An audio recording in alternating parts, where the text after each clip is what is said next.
aí, clã, tudo suave. Como eu falei anteriormente, teríamos uma parte 2, com os restantes dos episódios da primeira parte da 4ª temporada, que é a temporada final de Dr. Stone. Então, não vou enrolar muito, já que esse vídeo é a continuação do outro. Antes de mais nada, eu peço que vocês deixem seu like, já que esse tipo de vídeo dão bastante trabalho. Se você ainda não assistiu outra parte, eu vou deixar o link no card e no comentário fixado.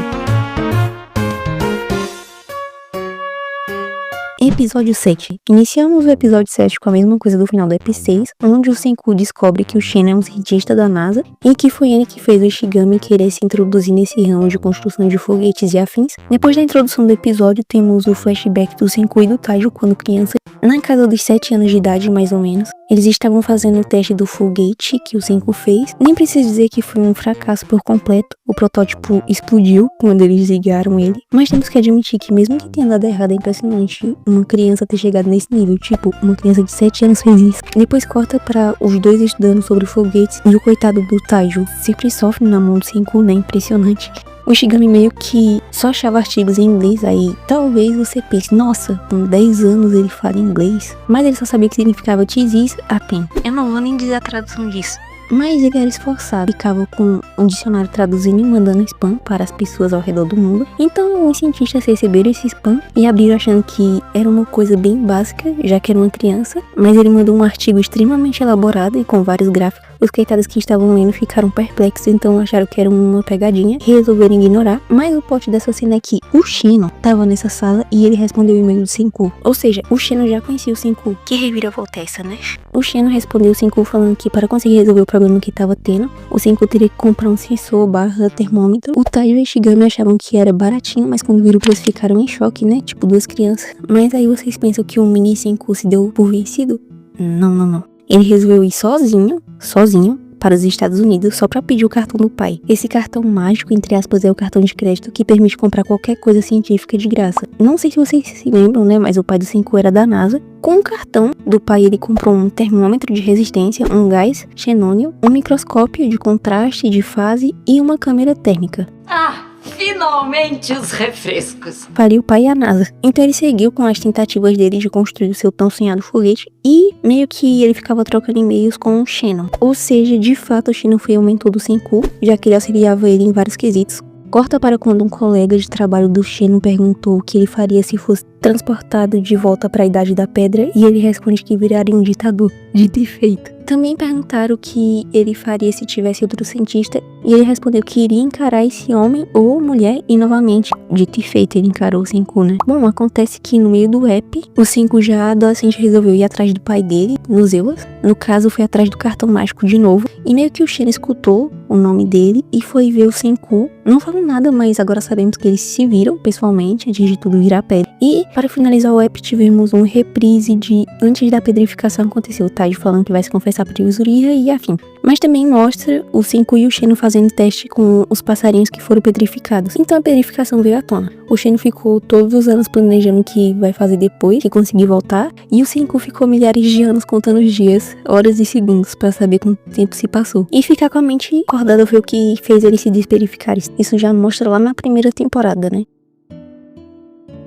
O episódio 8 começa mostrando os primeiros passos e ações do Shannon depois da pedrificação. Meio que ele chegou aí em uma caverna e teve acesso ao ácido nítrico. Pouco depois o Stanley também se desperificou. Diferente do Senku, eles não sabem exatamente quanto tempo se passou, mas os americanos têm ideia que se passou milhares de anos, já que não tem mais prédios e coisas do tipo. Mais para frente do episódio, o Stanley começa a tentar desperificar algumas pessoas com ácido nítrico. A gente sabe que o ácido é essencial para isso, mas também sabe que tem que misturar com outras coisas para funcionar 100%. No caso do Shannon, ele só conseguiu despedrificar pessoas que se manteram conscientes ou que a mente acordou por algum motivo. Por isso que o ácido cítrico funcionou, mas no caso de pessoas que perderam a consciência, não deu certo. Como sabemos, o Carlos foi um dos que se desperificou e ele ficou 3 meses lá contando com um anel de platina na boca. E o pai do Senku ficou a vida toda juntando pequenas partículas de platina para o Senku. Fora que o Ishigami demorou vários meses para chegar na reserva de platina e o Shen conseguiu assim que se desperificou. O maluco nasceu com a bunda virada pra lua. Simplesmente isso. A partir daqui o episódio foi mostrando a saga do Shen e para o lugar mais adequado para fazer plantação de milho, mostrou o processo de criação da base deles e a criação de armas de fogo. E o mais importante para o Stanley, o processo de conseguir a planta de fumo para fazer cigarro. prioridades. Ele é tipo alguém que se vendeu por um refrigerante. Resumindo metade do EP 8, o Xeno simplesmente fez a 5ª revolução industrial da humanidade, que seria basicamente a 1 até a 3, já que ele fez todo o processo que aconteceu nelas, do zero. Depois disso, corta pro navio dos japoneses, eles estão conversando um pouco longe da Luna, né, sobre o fato do Senku ter usado ácido cítrico para trazer as pessoas de volta, e o Xeno para fazer armas para matar essas pessoas. Nesse meio tempo, o Taijo chegou no convés do navio e a Luna colocou o plano em prática, de apontar para o chefe científico, até então Taijo, já que ele não sabia que era o Senku, e o Stanley atiraria nele. A Luna meio que tava arregando porque tava nervosa, e quando ela tava tentando apontar pro Taijo, ela desistiu e enfiou os dedos na narina, mas ela resolveu mandar um recado para os outros, e os outros fizeram leitura labial, e adivinham o que ela falou? Senku. E os outros do time do Stanley enviaram isso para o Xeno. Lembrando que o Xeno conheceu o Senku há muito tempo, o time do Xeno tava conversando por mensagens criptografadas, e o time do Senku acabou percebendo isso, o Ryusui levou isso além, percebendo que foi a Luna que comunicou algo com os outros dos inimigos, e que eles estariam por perto. O Stanley ia atirar no Taijo, mas o Xeno pediu pra ele não atirar. Talvez vocês podem achar que foi porque ele ficou com dó ou assim, mas na verdade é que ele percebeu que o Taijo era uma distração e o verdadeiro cientista japonês era o Senku, porque ele conhecia o Senku, então ele deu algumas informações que daria para o Stanley saber quem era o cientista japonês. Então, sabendo que era o Senku, o Stanley começou a mirar nele. O Senku percebeu que era o alvo, então fugiu e começou a misturar amido com água. E antes dele fazer essa mistura, quando ele falou do amido e água, eu lembrei daquele fluido não lituano, que é aquele líquido que fica sólido quando bate com força nele, e líquido quando você, por exemplo, coloca a mão devagar ou encosta devagar nele, né? E foi isso mesmo, tá ligado? Eu me senti muito inteligente. A intenção dele era parar a bala com esse líquido, porque anteriormente, antes da humanidade virar pedra, tinham feito testes de colete à prova de balas com isso, né? Mas, mesmo assim, infelizmente o Senku ainda foi acertado por a bala, e o episódio terminou aqui. Tá ficando muito interessante, esses últimos capítulos estão recheados de coisas, informações, então provavelmente esse vídeo vai ficar maior do que o outro, eu acabei notando isso agora. Como vimos no EP anterior, infelizmente, a ideia do Senku de usar amido e água não deu tão certo, ele foi baleado. Apesar de que, ainda assim, o amido amenizou bastante o impacto. Nesse EP mostra mais a condição que ele ficou. No EP anterior não parecia que ele tinha ficado tão ferido, né? Mas agora se mostrou que a situação ficou um pouco mais séria do que o esperado. O coitado do Senku ficou muito ferido. O tiro foi de sniper, então não tinha como fugir, ser acertado. Só não fiquei preocupada porque, tipo, ele é o protagonista, ele não ia morrer mesmo. Depois de terminar o trabalho, o Stanley foi embora e deixou os outros dois vigiando no barco dos japoneses. E voltando para o barco, tá todo mundo desesperado por conta do Senku, e o Ryusui chega à conclusão que agora é a melhor hora para atacar os inimigos, já que os americanos não esperam que eles ataquem tendo um líder ferido. Nisso a Luna tava se sentindo muito culpada, em parte tenho certeza que é pelo fato dela ter se apaixonado pelo Senku, e meio que descobrimos que ela sabe medicina básica, já que ela era estudante na faculdade de medicina, o que foi essencial para salvar o cientista louco. Corta para Kohaku e o Chrome, eles estão conversando sobre possivelmente serem descobertos e atacados, e nesse exato momento a equipe do grandioso Tsukasa chega e começa a elaborar um plano para invadir a colônia inimiga, e nisso eles chegaram à conclusão que a única forma segura, entre muitas aspas, seria se eles cavassem um túnel. Eles receberam uma mensagem em código avisando que o Senku levou um tiro, e isso dificultaria a ideia de escavacar. Então sobrou pro Chrome fazer o equipamento necessário. Para distrair e ameaçar o Xeno, eles deram uma medusa de presente para ele. Para ele acreditar que isso petrificava de verdade, o Gen deu um blefe com uma pitadinha de verdade, e funcionou mais ou menos. E voltando para a equipe do Chrome, a ideia dele foi fazer uma baitoneira rotatória de cavar, esse foi o nome que ele deu, e é basicamente uma broca, só que automática. E o episódio terminou por aqui. Agora indo para o EP 10,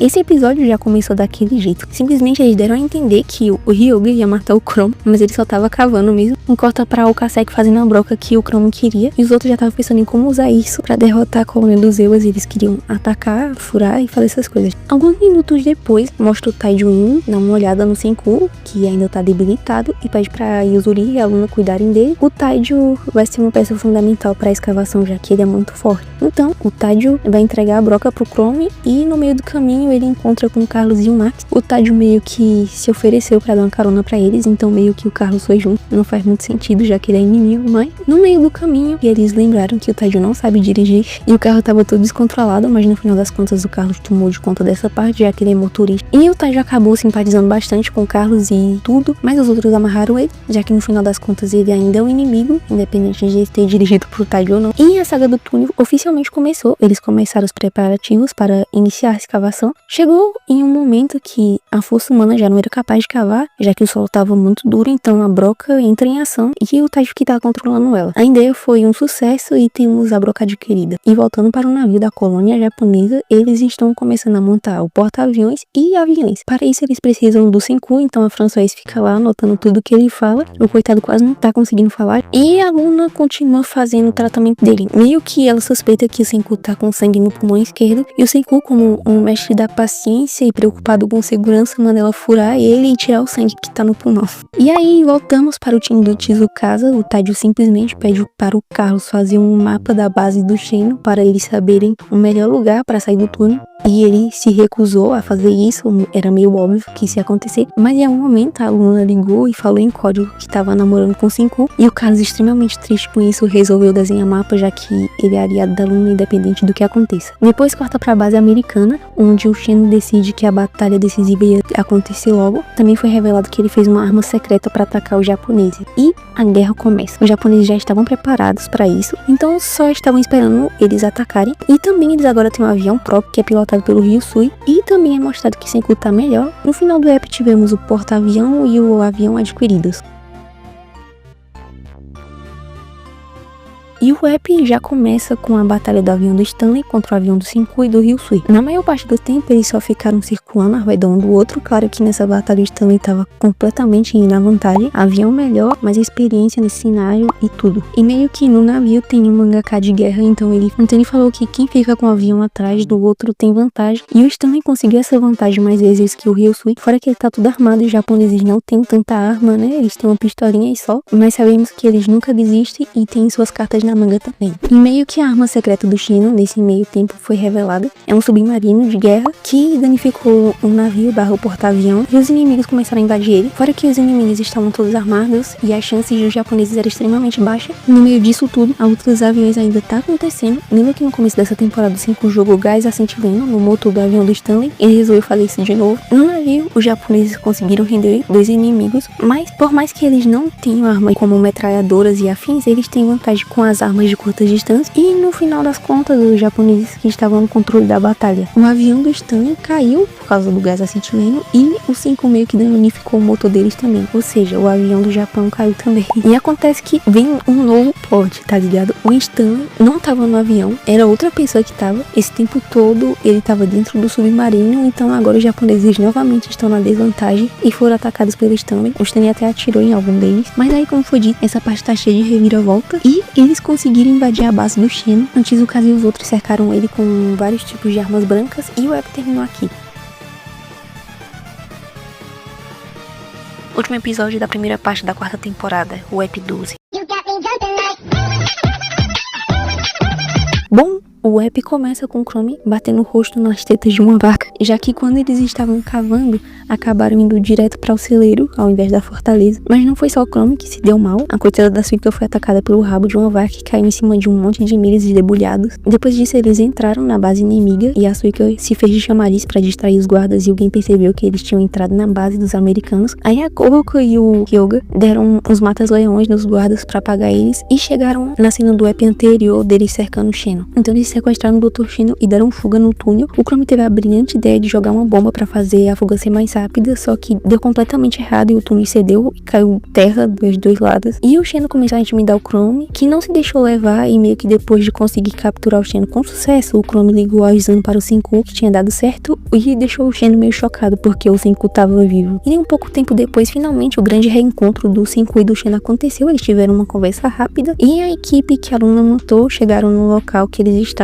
Então eles assaltaram o barco do Shino e voltaram para a base destruída do Japão. O Senku em algum momento fez uma ligação com algum dos inimigos e lançou logo a receita do fluido de revivimento. Isso foi para convencer eles a cooperarem com os japoneses para fazer uma grande plantação de milho e trazer 1 milhão de pessoas de volta da petrificação. E eles assinaram, entre aspas, um acordo concordando com isso. Depois aparece o Stanley extremamente irritado por conta que o Senku ainda tá vivo. Quando ele vê o barco do Shino, ele fica tão chocado que o cigarro caiu da boca dele, mas se prepara para atacar com uma metralhadora. Mas a intenção deles é ir para o mar e fugir do Stanley. E o EP finalizou numa vibe bem Tatakai, tá ligado? Eles revelam que vão pra América do Sul e depois vão reencontrar os outros. E chegamos no fim da primeira parte da 4ª temporada de Dr. Stone e agora vamos de opiniões sobre essa temporada.